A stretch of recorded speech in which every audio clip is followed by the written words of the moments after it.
Very good morning to all of you my dear. आज हमारा इंतजार का घड़ी खत्म हो गया।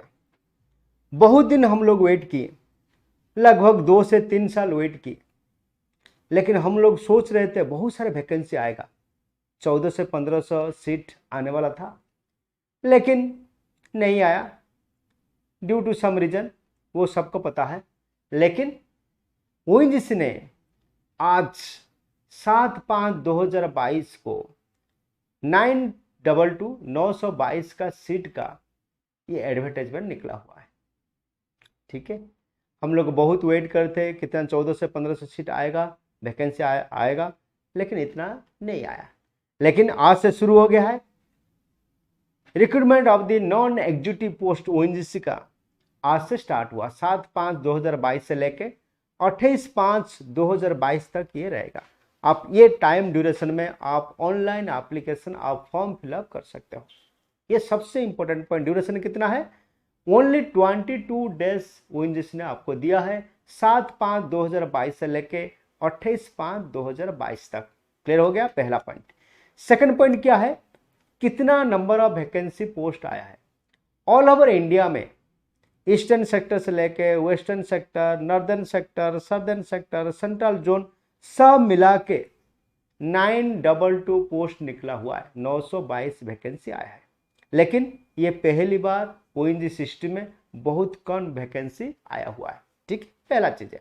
सेकंड चीज क्या है, जब हम पिछला साल में जब हम ओएनजीसी के लिए एप्लीकेशन फॉर्म डालते थे, उस टाइम क्या होता था ना, आपको डोमिसाइल सर्टिफिकेट होना जरूरी था। लेकिन इस बार ओएनजीसी ने क्लियर कट लिखा, the candidate can apply for the post of respective state as per their status of domicile, permanent residence of that state subject to meeting other eligibility criteria। वो clearly mention किया है, suppose आप उसका state का हो, आप उसमें पैदा हुआ हो, सब कुछ हो, तो आपको डोमिसाइल सर्टिफिकेट लेना जरूरत नहीं है। This is subject to state subject. ये क्या स्टेट सब्जेक्ट में आता है। आपको पता है इंडियन कॉन्स्टिट्यूशन हमारा 3 सब्जेक्ट है, सेंट्रल लिस्ट है, स्टेट लिस्ट है और कॉन्करेंट लिस्ट है। लेकिन ये जो डोमिसाइल जो स्टेटस है वो स्टेट लिस्ट में आता है, वो दैट इज स्टेट सब्जेक्ट में।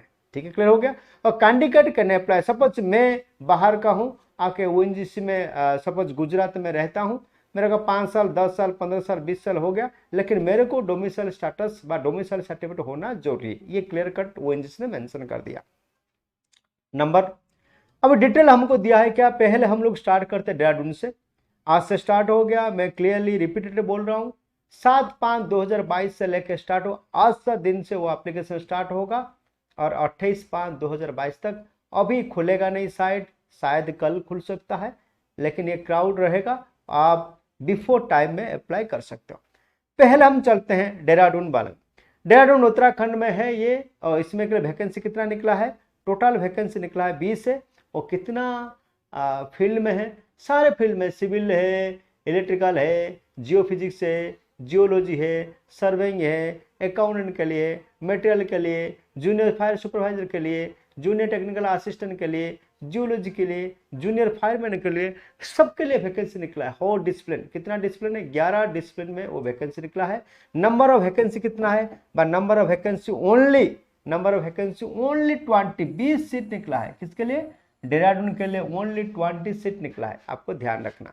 सिमिलरली इसमें क्या है, candidate forward on field vacancy 8/2008 RNP of Delhi Dehradun recruitment exercise, ये लिखा है क्लियर कर। सपोज कोई एससी है कि एसटी है, ओबीसी है, जनरल में रेस्पेक्टिव ब्रांच में सपोज वैकेंसी फिलअप नहीं हो रहा है, तो ये नहीं, सपोज कोई एससी बंदा सीट एससी में सीट है, लेकिन कोई एससी बंदा नहीं मिल रहा है, तो वो सीट ओबीसी में नहीं जाएगा।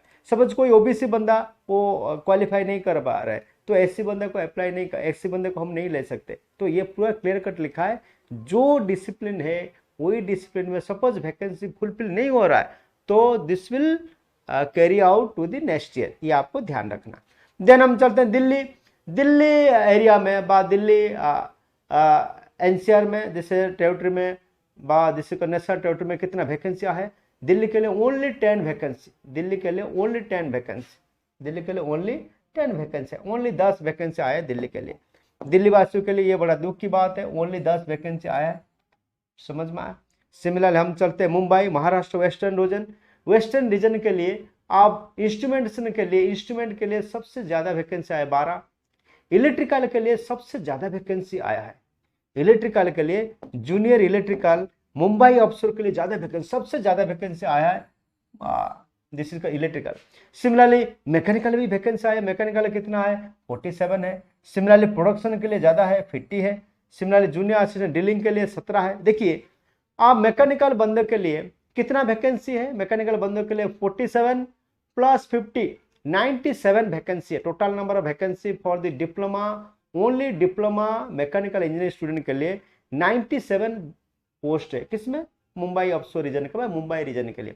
इलेक्ट्रिकल के लिए कितना है 44 वैकेंसी है। इंस्ट्रूमेंटेशन के लिए कितना है 12 वैकेंसी है। सिर्फ ड्रिलिंग बंद के लिए कितना है 17 है। इसमें ड्रिलिंग बंद के लिए देखो ड्रिलिंग, प्रोडक्शन, मैकेनिकल, ये तीनों vacancy, drilling, mechanical, production, drilling, तीनों में diploma in mechanical engineering apply कर सकते हैं, डिप्लोमा वाले अप्लाई कर सकते हैं। ध्यान देकर सुनिए। सिमिलरली जूनियर इंजीनियर इलेक्ट्रिकल में जूनियर इंजीनियर असिस्टेंट, पहले क्या था जूनियर, पहले दूसरा कुछ पोस्ट था, असिस्टेंट कुछ था, अभी वो चेंज हो गया, वो वैकेंसी चेंज हो गया। दिस इज आल्सो को जूनियर इंजीनियरिंग असिस्टेंट, जेईए बोलते हैं, जूनियर इंजीनियरिंग असिस्टेंट। तो कौन वाला भर सकते हैं, only diploma student you can apply है।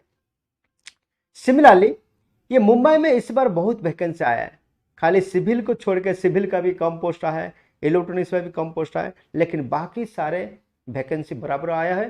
पिछला साल से इस बार ज्यादा वैकेंसी आया है, किसमें, मुंबई रीजन के लिए। इंस्ट्रूमेंटेशन का 12 है, इलेक्ट्रिकल का 44 है, मैकेनिकल का 47 है, प्रोडक्शन का 50 है, ड्रिलिंग के लिए 17 है। तो ये सारे के लिए वैकेंसी पिछला साल से ज्यादा आया है। सिमिलरली इलेक्ट्रॉनिक्स के लिए भी एक पोस्ट है, ट्रांसपोर्ट के लिए ज्यादा वैकेंसी आया 11, रेडियो असिस्टेंट के लिए 21 पोस्ट है, ये ऑफशोर रीजन के लिए। सिमिलरली जूनियर इंजीनियरिंग सीमेंटिंग के लिए लगभग कम पोस्ट है, बॉयलर के लिए 9 वैकेंसी है, जूनियर फायर सुपरवाइजर के लिए 11 वैकेंसी है। बहुत सारे वैकेंसी आया हुआ है सब मिला के, लेकिन आईटी स्टूडेंट के लिए कम वैकेंसी आए। जूनियर टेक्नीशियन फिटिंग 2 वैकेंसी आए, जूनियर असिस्टेंट पीएन के एनी ग्रेजुएट कैन अप्लाई, एक ही है। अकाउंटेंट के लिए भी एक ही वैकेंसी है। वेल्डिंग के लिए इस बार वेल्डिंग का ज्यादा डिमांड है, इस बार एवरी रीजन वेल्डिंग का ज्यादा वैकेंसी आया है। वेल्डर का बंदे के लिए ये इंपॉर्टेंट है। वेल्डिंग के लिए कितना 13 सीट है, हैवी इक्विपमेंट के लिए 5 है, इलेक्ट्रिकल जूनियर टेक्नीशियन आईटी बंदे के लिए ओनली एक ही सीट है, जूनियर मोटर व्हीकल के लिए ओनली एक वैकेंसी है, जूलॉजी के लिए ओनली एक वैकेंसी है, बॉयलर के लिए 2 वैकेंसी है। सारे मिलाए कितना वैकेंसी आया है 263 वैकेंसी आया है। किसके लिए, मुंबई रीजन के लिए, ओनली मुंबई रीजन के लिए आया कितना, ओनली 263 पोस्ट आया। इस बार ज्यादा वैकेंसी आना था, लेकिन मुंबई में लगभग इतना 200 से 300 वैकेंसी आता है हर साल, 200 से 300, 300 से 400 इतना रेंज में आता है। लेकिन सबसे ज्यादा वैकेंसी आता है वेस्टर्न रीजन, बड़ौदा रीजन में, अहमदाबाद रीजन में, सूरत रीजन में। ये जो वेस्टर्न रीजन, ऑनशोर रीजन में ज्यादा वैकेंसी आता है। पिछला साल में 743 वैकेंसी था, इस बार बहुत कम हो गया। सिमिलरली हम चलते हैं गोवा में कितना, गोवा के लिए ओनली 4 सीट है, मटेरियल मैनेजमेंट और केमिस्ट्री के लिए 2-2, ओनली 4 सीट है। फिर हम आते हैं ओएनजीसी वर्क सेंटर गुजरात में, जो हार्ट ऑफ दी ओएनजीसी का वो हार्ट है, समझ में आ रहा। तो ये गुजरात सेंटर में 5 से 6 एसेट है, जैसे अंकलेश्वर एसेट है, बड़ौदा एसेट है, सूरत है, अंकलेश्वर, बड़ौदा, सूरत, फिर काम्बे, ये सारे मिला के बहुत सारे वैकेंसी आना था, लेकिन इस बार बहुत कम आया। जितना हम लोग एक्सपेक्टेशन कहते हैं उससे ज्यादा बहुत कम आया। सिविल के लिए कितना है, ओनली 12 वैकेंसी है। सिविल इस बार सिविल के लिए थोड़ा ज्यादा वैकेंसी निकला, लेकिन assistant electrical junior engineer assistant के लिए ओनली 9 वैकेंसी है। इसमें ह्यूज हमको रिक्वायरमेंट है। आज गुजरात में ज्यादा रिक्वायरमेंट है इलेक्ट्रिकल में, लेकिन उसमें के junior engineer assistant electrical only 9 vacancy निकला है, ओनली 9 वैकेंसी, ओनली 9। उसमें क्या कर सकते हैं। Similarly junior engineer assistant instrumentation में उससे ज्यादा निकला है, पिछला साल से इंस्ट्रूमेंटेशन में कम था, इस बार इंस्ट्रूमेंट से ज्यादा है, 18 सीट है। सिमिलरली जूनियर इंजीनियर मैकेनिकल में पिछला साल से हमारा 94 की 95 सीट था, लेकिन इस बार मैकेनिकल में 45 50 था, लेकिन इस बार ओनली 2 सीट है। जूनियर इंजीनियर असिस्टेंट बॉयलर में पिछला साल 4-5 था, इस बार 13 है। जूनियर इंजीनियर प्रोडक्शन है, उस बार ज़्यादा था, पिछले साल में ज़्यादा था, इस बार 28 सीट है। तो ऐसे करके बहुत कम सीट निकला हुआ है किसमें ना, अहमदाबाद असट में। सिमिलरली मैकेनिकल में 2 सीटें, बॉयलर में 13 सीटें, प्रोडक्शन में 28 सीटें, प्रोडक्शन डीलिंग में 14 सीटें। ठीक है, सिमिलरली बहुत लगभग कम सीटें आए हैं। सिमिलरली ITI बंदों के लिए और कम सीटें आए। देखिए ITI वालों के लिए देखते हैं, ITI वालों के लिए हम लोग चलते हैं सिविल फिटिंग में क्या ओनली 10 सीट, फिटिंग में ओनली 10 सीट। वेल्डिंग में ज़्यादा सीट आया है, पिछला साल वेल्डिंग में 12 सीट था, इस बार वेल्डिंग में 16 सीट आया। पिछला साल डीजल टेक्नीशियन में बहुत सारे सीट था, इस बार 8 सीट आया। जूनियर टेक्नीशियन इलेक्ट्रिकल में पिछला साल 43-47 था, ज़्यादा था, इस बार आया ओनली 19 सीटें, ओनली 19 सीटें। पिछला साल प्रोडक्शन में 90 से ज़्यादा था, 100 था, इस बार आया ओनली फॉर दिस 35 सीट आया। सिमिलर जूनियर टेक्नीशियन सीमेंट से लगभग मिला के बहुत कम सीट इस बार आया है। P&A के लिए भी 9-10 सीट था, पिछला साल भी वही था, इस साल भी वही है। लेकिन सबसे ज़्यादा सीट आया इस बार जूनियर फायर सुपरवाइजर का और जूनियर फायरमैन का सबसे ज़्यादा वैकेंसी है। जूनियर फायर सुपरवाइजर का 37 पोस्ट है और जूनियर फायरमैन का 10 है। टोटल मिला कितना है 47 सीट है, 47 सीट है। इसके लिए इसका चांस ज़्यादा इस बार ज़्यादा बहुत क्रैक कर सकते हैं फायरमैन में। तो ये टोटल मिला के ONGC गुजरात में ओनली 318 वैकेंसी आया है।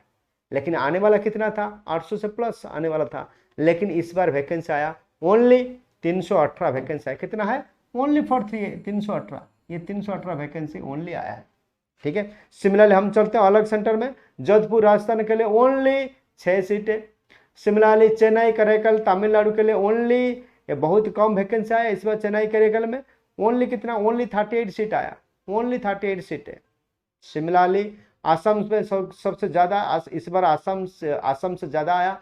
जूनियर इंजीनियर मैकेनिकल के लिए 22 सीटें, इंस्ट्रूमेंटेशन के लिए 4 है, इलेक्ट्रिकल के लिए 9 है, सिविल के लिए 3 है, ड्रिलिंग के लिए 6 है।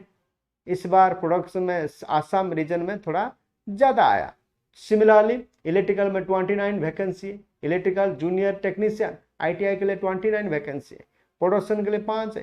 ये टोटल मिला के 164 वैकेंसी आया किसमें, आसाम रीजन का। ठीक है, 164। सिमिलरली कराईकल अगरतला कराईकल भी ऐसे मिला के टोटल कितना वैकेंसी आया, टोटल मिला के हम खाली आपको बोल रहे टोटल मिला के 66 वैकेंसी। टोटल मिला के ईस्टर्न रीजन का भी टोटल मिला के हमारा बोकारो झारखंड के लिए भी अलग पार्ट कर दिया।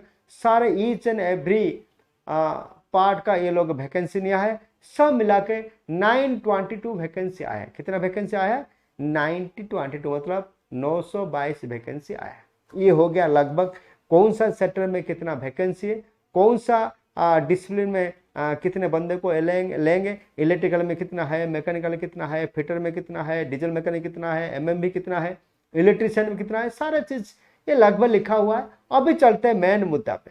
पहला मुद्दा क्या है, जो एग्जाम कोई भी कंपनी हम लोग काम करते हैं उसको पहले देखते हैं कितना वैकेंसी आया हुआ है, लास्ट डेट कब तक है, कितना पैसा मिलेगा वो देखते हैं। पहले देखते हैं हम कितना तनख्वाह मिलेगा यार, बेसिक पे कितना है। पहला चलते हैं बेसिक पे और चलते हैं कौन सा क्राइटेरिया है, कौन सा में कौन सा एप्लीकेबल कर सकते हैं हम, मैक्सिमम कितना साल तक हम अप्लाई कर सकते हैं और कितना टाइम, 3 पोस्ट में कि 2 पोस्ट में, 3 पोस्ट में, कितना पोस्ट में हम अप्लाई कर सकते हैं। ये सारे क्वेश्चन हमने डिस्कशन करेंगे 1 बाय 1 करके। पहले हम चलते हैं बेसिक पे स्केल के ऊपर चलते हैं। पे स्केल, एनेबलमेंट्स, अदर बेनिफिट्स सारे ONGC ने क्लियर कर बताया। F1 लेवल होगा तो 29,000 से लेकर 98,000। A1 लेवल होगा तो 26,600 to 87,000 विथ अलग अदर बेनिफिट्स आपको सारे पता होगा। 3% इंक्रीमेंट है, 35% बेसिक पे है, जितना CPF पे क्या है सारे लिखा हुआ है, हमको बताने की जरूरत नहीं है। और W1 पोस्ट में 24,000 से लेकर 57,500। ठीक है, ये सारे क्राइटेरिया डिफरेंट क्राइटेरिया है, F1 लेवल, A1 लेवल और W1 लेवल का ये क्या है। F1 लेवल क्या है, what do mean F1 level? F1 level मतलब डिप्लोमा स्टूडेंट्स है। F1 लेवल मतलब क्या? Any diploma students. ये ध्यान रखना, चाहे डिप्लोमा सिविल हो, कि चाहे डिप्लोमा इलेक्ट्रिकल हो, कि चाहे डिप्लोमा इलेक्ट्रॉनिक्स हो, कि चाहे डिप्लोमा इंस्ट्रूमेंटेशन हो, कि चाहे डिप्लोमा मैकेनिकल इंजीनियर हो, जो भी है। सपोज आपके पास बॉयलर अटेंडेंस सर्टिफिकेट होगा तो आप बॉयलर के लिए अप्लाई कर सकते हैं विथ डिप्लोमा मैकेनिकल। जितना डिप्लोमा स्टूडेंट है, जितना डिप्लोमा पोस्ट है, वो कहाँ पाएगा? This is come in under F1 level. ये F1 लेवल अंडर में आएगा। जब F1 लेवल में अंडर में आएगा, उसका बेसिक पे कितना होगा? 29,000 से लेके 98,000 तक ये बेसिक पे है। और junior assistant, junior engineer assistant, ये कौन सा लेवल में आता है? This is the F1 level, this is level of the F1। इसे लिखा है क्लियर कट, लेवल F1। तो उसका बेसिक पे कितना होना चाहिए? 29,000 से लेके 98,000 होगा। देन हम चलते हैं A1 लेवल। A1 लेवल में कौन आएगा? A1 लेवल में जितना इलेक्ट्रीशियन है, ITI diesel mechanic, ITI welder, diesel mechanic, fitter, MMV, instrumentation, instrument mechanic, turner, machinist, welding, जितना सारे बॉयलर अटेंडेंट, मैकेनिस्ट, ग्राइंडर, जितना है ITI, जितना ITI ट्रेड है, जो कम अंडर A1 लेवल। कौन सा लेवल में आएंगे? वो लोग A1 लेवल में आएंगे। जब A1 लेवल में आएंगे, उसका बेसिक पे कितना है? 26,600 लेके 27,000 तक बेर करेगा। 26,600 लेके 87,000 तक आपको वेरी करेगा। So this is the basic पे।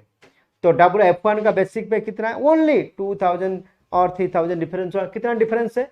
ओनली लगभग 2,300 और 3,000 लगभग 3,000 डिफरेंस है, मान लो। ठीक है, क्लियर हो गया। सिमिलर हम चलते हैं W1 वैकेंसी कितना है? वह W1 वाला क्या है? समझो जो जूनियर फायरमैन है, जो जूनियर फायरमैन है, जूनियर फायरमैन होगा, ड्राइवर होगा, सिक्योरिटी सुपरवाइजर होगा, ये सब लोग कहाँ पे आते हैं? ये सब लोग आएंगे वही कैटेगरी में। कौन सा कैटेगरी में आएंगे? ये लोग आएंगे W1 कैटेगरी में। वो लोग कहाँ पे आएंगे ना? W1 कैटेगरी में आएंगे। This is come under the W1। Junior fireman ये आएंगे किसमें? नहीं, ये W1 कैटेगरी में आएगा। 3 कैटेगरी वही, जिसमें 3 type non executive post 3 category में डिवाइड किया। Number 1 F1 level, number 2 A1 level, number 3 W1 level. F1 level में कौन सा आएगा? 29,000 से लेके 98,000। A1 लेवल में कौन सा आएगा? 26,600 से बेसिक पे होगा। What the basic difference? A1 F1 level में डिफरेंस कितना है? लगभग 2,000 से 3,000 रुपया डिफरेंस होगा। सिमिलरली W1 लेवल से लेके कितना? ओनली 2,000 रुपया डिफरेंस है। ठीक है, 2,000-3,000 बेसिक डिफरेंस होगा, लेकिन बाकी सेम है। W1 लेवल में कौन आएगा? फायरमैन आएगा। A1 लेवल में कौन आएगा? ITI बंदे आएंगे। और F1 लेवल में कौन आएगा? सारे डिप्लोमा स्टूडेंट आएगा। वो आपको ध्यान देके रखना है। ठीक है, फिर हम चलते हैं मैक्सिमम कितने बंदे तक आप अप्लाई कर सकते हो, ये भी है। तो physical standard, suppose physical standard क्या है? सपोज कोई फायरमैन है, कोई फायरमैन है, कोई ड्रिलिंग में है होगा, कोई फायरमैन होगा, उसके लिए फिजिकल स्टैंडर्ड टेस्ट आपको देना जरूरी है। और फिजिकल स्टैंडर्ड जो पैरामीटर है, वो पैरामीटर आपको मेंटेन करना जरूरी है। वो सारे लिखा हुआ है, आपको देखने का जरूरत नहीं है। All the clear mention. जो प्रॉपर मुद्दा है, हम लोग चलते हैं। प्रॉपर मुद्दा क्या है? तो वैकेंसी जो आया है, उसके लिए हमको एज क्राइटेरिया कितना होना चाहिए? What is the age criteria? Next चलते हैं। हमने क्या है? एज क्राइटेरिया कितना होना? What is the age? Maximum age, maximum 33 साल तक है, 30 साल तक है। जनरल कैटेगरी होगा 30 साल होगा, OBC होगा 33 साल होगा, SC/ST होगा तो 15 साल होगा। मिनिमम कितना? 18 साल। कोई बंदा ITI स्टूडेंट से कब शुरू होगा? 18 साल होना जरूरी है। 18 साल से लेकर 35 साल तक SC/ST बंदे के लिए, 18 साल से लेकर 33 ईयर्स OBC बंदे के लिए, 18 साल से लेकर 30 साल तक, 18 साल लेकर 30 साल तक जनरल कैटेगरी के लिए। समझ में? सपोज कोई प्रोडक्शन में आना चाहता है, सपोज कोई F1 L1 drilling, cementing, production drilling, तो 18 साल से लेके आपको 28 साल होना चाहिए। ठीक है, ये सारे चीज आपको दिया हुआ है। Minimum to maximum category, minimum to maximum category. ठीक है, for drilling, cementing, production drilling minimum 18 साल से 28 साल होना चाहिए। Other than drilling, cementing, production, other than drilling, cementing, production, F1 A level का मिनिमम कैटेगरी कितना होना चाहिए? 18 से लेकर 30 साल होना चाहिए। ये सारे चीज आपको दिया हुआ है। क्लियर कट आपको पढ़ना चाहिए, पूरा क्लियर कट आपको पढ़ के तब जाके आप ऑनलाइन एप्लीकेशन कर सकते हैं। ठीक है, ये सारे चीज दिया हुआ है, आप आराम से पढ़ना। Then start of the online application, online application कब स्टार्ट होगा? ऑनलाइन एप्लीकेशन स्टार्ट होगा आज से 7/5/2022 से लेके, और एंड ऑफ द डेट कब है ना? 28/5/2022। ठीक है। सपोज कोई SC/ST बंदा होगा तो आपके पास कैस्ट सर्टिफिकेट होना चाहिए। ठीक है। सपोज कोई other than domicile permanent residence certificate आपको होना चाहिए, क्लियर कट लिख दिया। Eight the time of the uploading verification document, at the time of the uploading verification documents आपके पास ये सब होना चाहिए। अभी क्लियर कट लिख दिया। डोमिसाइल सर्टिफिकेट भी जरूरी है, लेकिन कब जरूरी है? At the time of the, लिखा है at the time of the आपके पास होना जरूरी है। At the time of the uploading verification documents, जब at the time of the uploading और वेरिफिकेशन डॉक्यूमेंट, जब डॉक्यूमेंट वेरिफिकेशन करना टाइम में आपको ये चीज चाहिए। लेकिन at the time of the application आपको डोमिसाइल सर्टिफिकेट होना जरूरी नहीं है, इसको ध्यान रखना माय डियर। लिखा मैंने, क्लियर कर लिखा। कैस्ट सर्टिफिकेट, सॉरी है ना, कैस्ट सर्टिफिकेट क्या लिखा है इसमें? Caste certificate, caste community category certificate at the time of the uploading verification document, at the time of the uploading, at the time of the uploading और verification, जब documents verification होगा at the time, वो time में जब upload करोगे उस time आपके पास ये सर्टिफिकेट होना चाहिए। SC/ST सर्टिफिकेट होना चाहिए, डोमिसाइल सर्टिफिकेट होना जरूरी है।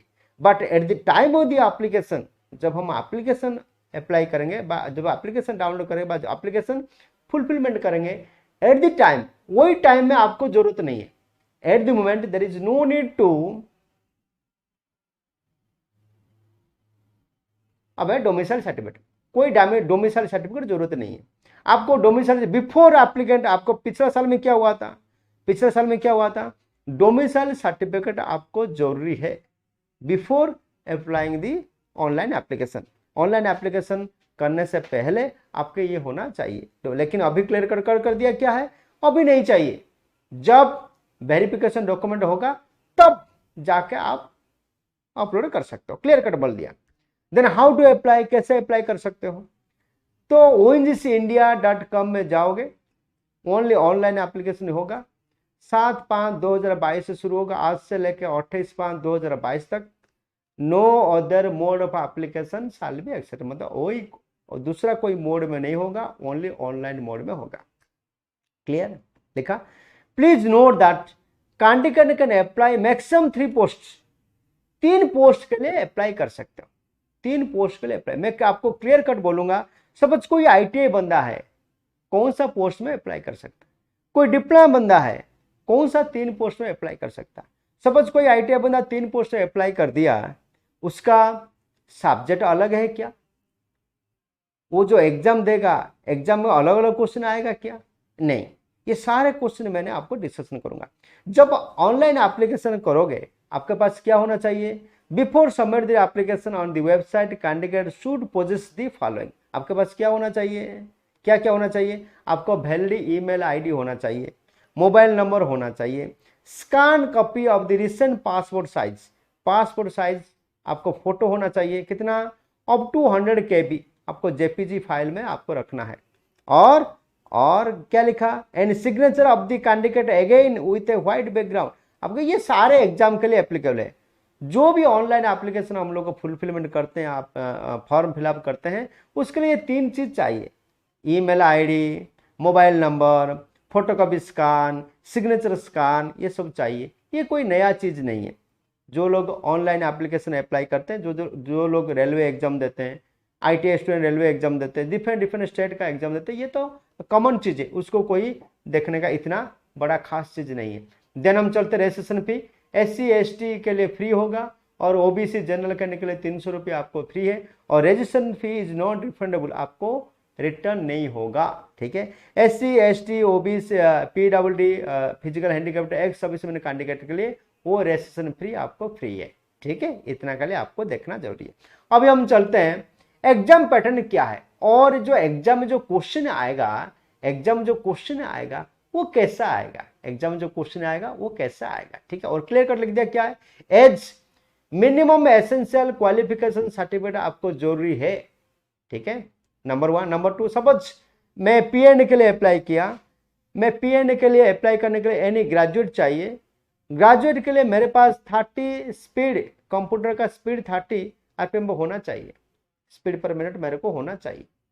वो क्या है, वो 6 मंथ का सर्टिफिकेट होना चाहिए। कभी कभी क्या करते हैं 3 महीने का सर्टिफिकेट कहाँ से लेकर आ जाते हैं, वो वैलिड नहीं होगा, जिससे इनवैलिड, ये क्लियर कट लिख दिया। ठीक है। Experience to be complete to cut off date, that is last date of the application, however certificate can be produce at the time of the uploading. Suppose आपके पास सर्टिफिकेट वेरीफाई, आपके पास experience certificate होगा, वो भी upload कर सकते हो। Heavy vehicle licence होगा, वो भी अपलोड कर सकते हो। जो जो सर्टिफिकेट आपको मांग रहा है ओएनजीसी, आपको देना बाउंड है। ठीक हो गया। ये कब तक दोगे, last date of the online application, जब 28/5/2022 तक आप ये सब दे सकते हो। ठीक है। देन हम आता है क्वेश्चन, जो एग्जाम हम लोग देंगे, जब हम लोग जो एग्जाम देंगे ओएनजीसी कौन सा लैंग्वेज में कर सकता है, ये भी क्वेश्चन है। हमारा डाइवर्सिटी ऑफ द लैंग्वेज है इंडिया में। तो पिछला साल में क्या था, ओनली इंग्लिश, हिंदी और मलयालम तेलुगु, ये 3 लैंग्वेज में होता था। इंग्लिश, हिंदी, मलयालम और तेलुगु 3 लैंग्वेज होता था। सपोज हम नॉर्दर्न तमिलनाडु में जाओगे, ये तो हमेशा लैंग्वेज का विरोधी है हिंदी का, तो इसीलिए वो लोग क्या करते थे, तो इंग्लिश, हिंदी और तमिल और तेलुगु, ये 3 और 4 लैंग्वेज में होता था क्वेश्चन। ठीक है। लेकिन अभी ओएनजीसी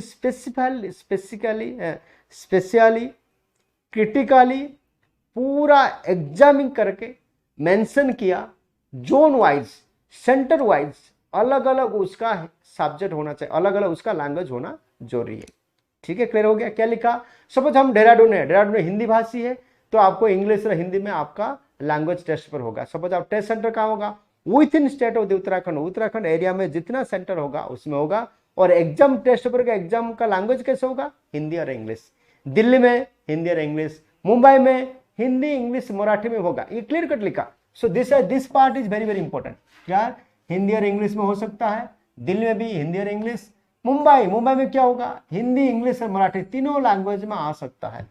उसका एग्जाम का जो क्वेश्चन है, जो क्वेश्चन का जो एग्जाम पैटर्न है, तीनों लैंग्वेज में आएगा, तो कोई दिक्कत नहीं होगा। सिमिलरली वेस्टर्न रीजन में क्या लिखा, with in the state of the Gujarat, Gujarat में जितना सेंटर है सब, गुजरात में सेंटर कौन सा आता है, मैक्सिमम अहमदाबाद, मैक्सिमम गांधीनगर, बड़ोदरा, अंकलेश्वर, सूरत, राजकोट, ऐसे सब होता है एग्जाम। लेकिन वही सेंटर में पिछला साल में क्या है, ओनली हिंदी और इंग्लिश में था, लेकिन इस बार क्या क्लियर कट मेंशन कर दिया, क्या है, Hindi, English and Gujarati. Similarly Rajasthan में क्या है, हिंदी और इंग्लिश। कराईकल, चेन्नई में क्या है, इंग्लिश, हिंदी एंड तमिल हो सकता है। वेस्टर्न रीजन आसाम में क्या होगा, English, Hindi, Assamese and Bengal होगा। अगरतला में क्या है, हिंदी, इंग्लिश, बंगला। सेंट्रल कोलकाता में क्या होगा, इंग्लिश, हिंदी, बंगला। और सेंट्रल सेक्टर बोकारो में, जो सेंट्रल पार्ट में है, उसमें हिंदी और इंग्लिश में दोनों में होगा। ठीक है। और within the territory of the state, जो within the state Jharkhand में जो सेंटर है, बोकारो में जो सेंटर हो सकता है, और झारखंड में कोई बड़ा सिटी में सेंटर हो सकता है। तो इसको आपको ध्यान में रखना। तो इस बार ओएनजीसी ने क्लियर कट मेंशन किया। और क्या लिखा, देखो क्लियर कट हमको पढ़ना पड़ेगा। Attempt will be made to provide the question paper in third language, that is general language, also wherever mentioned. In case not feasible due to any reason, suppose हमको कोई गुजराती में क्वेश्चन बनाने के लिए कोई आदमी नहीं मिला, the question paper will provide English and Hindi. Suppose मेरे को तेलुगु में लिखना है, लेकिन तेलुगु में कोई नॉट फिजिबल है, तेलुगु में फिजिबल नहीं हो रहा है, तो question paper will provide English Hindi. ONGC ने क्लियर कट मेंशन किया, नो बॉडी कैन चैलेंज, इसको कोई चैलेंज नहीं कर पाया, क्योंकि वो लिखा है क्लियर कट। सपोज हमको अवेलेबल नहीं है गुजराती में क्वेश्चन पेपर निकालने के लिए, हम इंग्लिश और हिंदी में निकालेंगे। सपोज हमको तेलुगु में नहीं आ रहा क्वेश्चन, कोई फिजिबल नहीं है, तो हमारे इंग्लिश और हिंदी में निकालें। तो ये क्लियर कट मेंशन किया। लेकिन फिर भी ONGC is a large organisation, is a Maharatna company, लेकिन वो तीनों जो लैंग्वेज मेंशन किया वही लैंग्वेज में क्वेश्चन आ सकता है। ठीक है। और क्या है, the date and shift in allotment of the test centre will be at the description of the ONGC.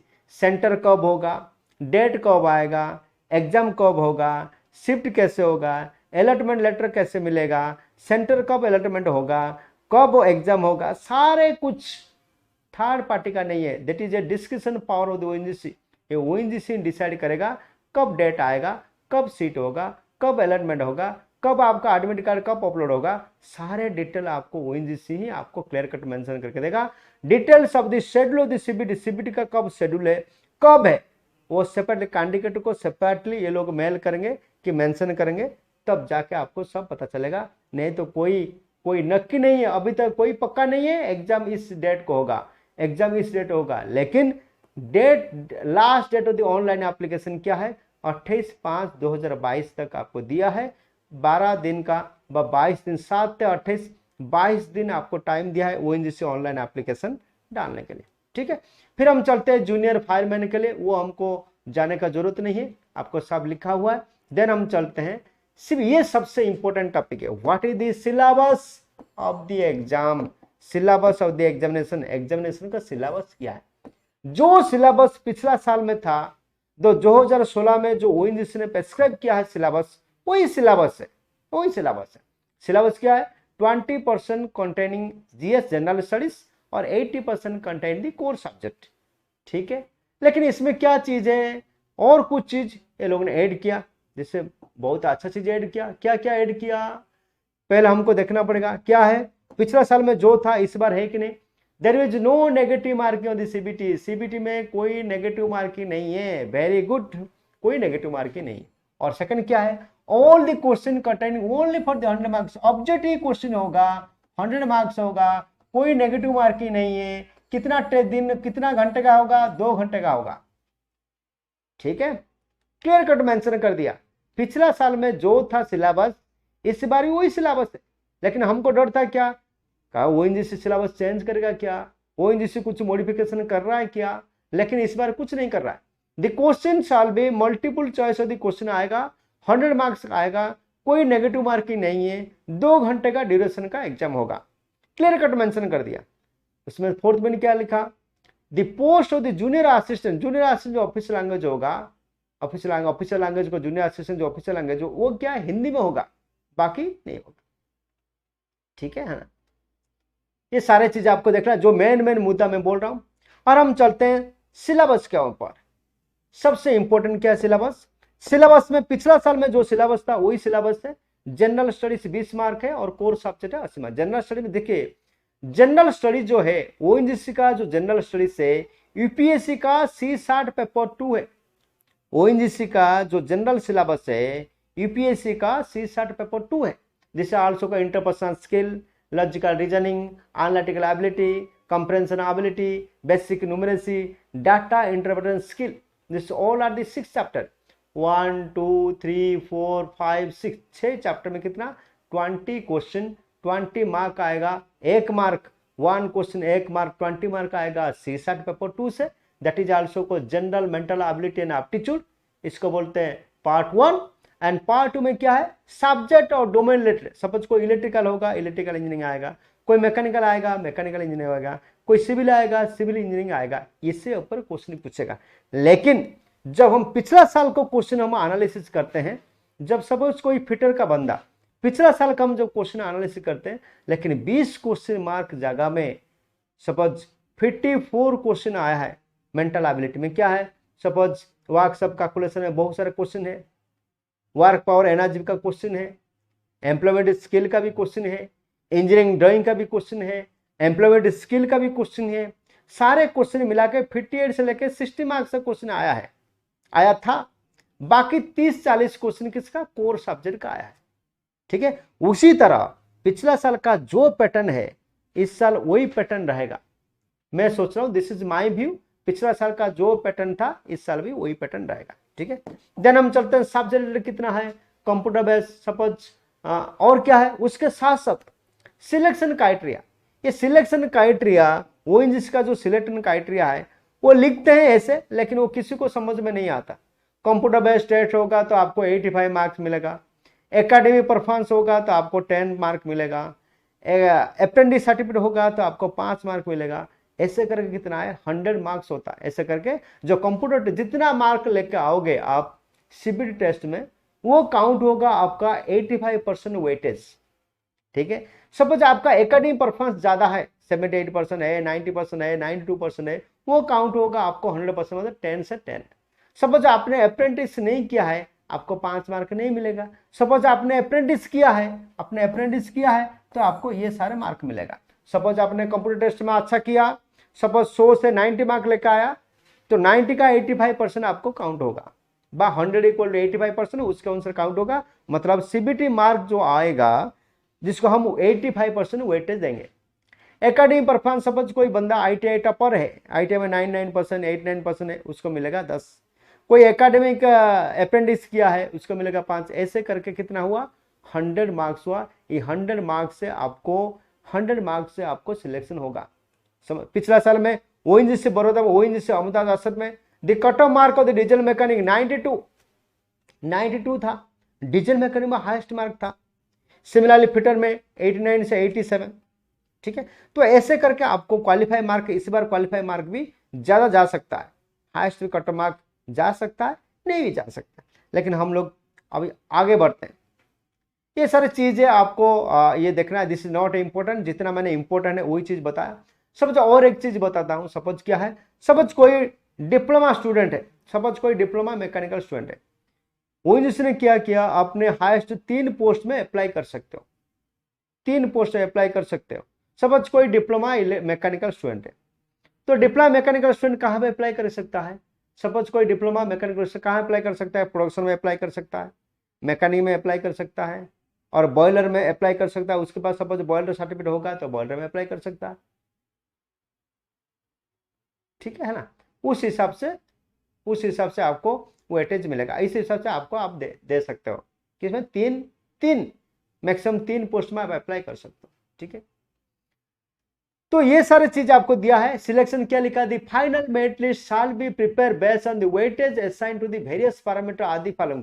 ये जो दिया है, junior engineer assistant civil, junior engineering assistant electrical, junior engineer assistant instrumentation, mechanical, boiler, production, cementing, ये सारे ऐसे ही आपको, junior technician ऐसे ही merit में आपको आएगा। ठीक है, ऐसे होगा, फिर दूसरा आएगा, फिर तीसरा आएगा, ऐसा आएगा। इसमें कोई आपको देखने की जरूरत नहीं है। लेकिन सपोज कोई जूनियर साइंटिफिक असिस्टेंट के लिए अप्लाई करना है तो आपको पोस्ट ग्रेजुएट डिग्री होना चाहिए। जूनियर असिस्टेंट है तो आपको ग्रेजुएट होना चाहिए। सपोज कोई बंदा पोस्ट ग्रेजुएट है, उसका थोड़ा वेटेज मिलेगा। सपोज कोई ग्रेजुएट है, उसको भी थोड़ा वेटेज मिलेगा।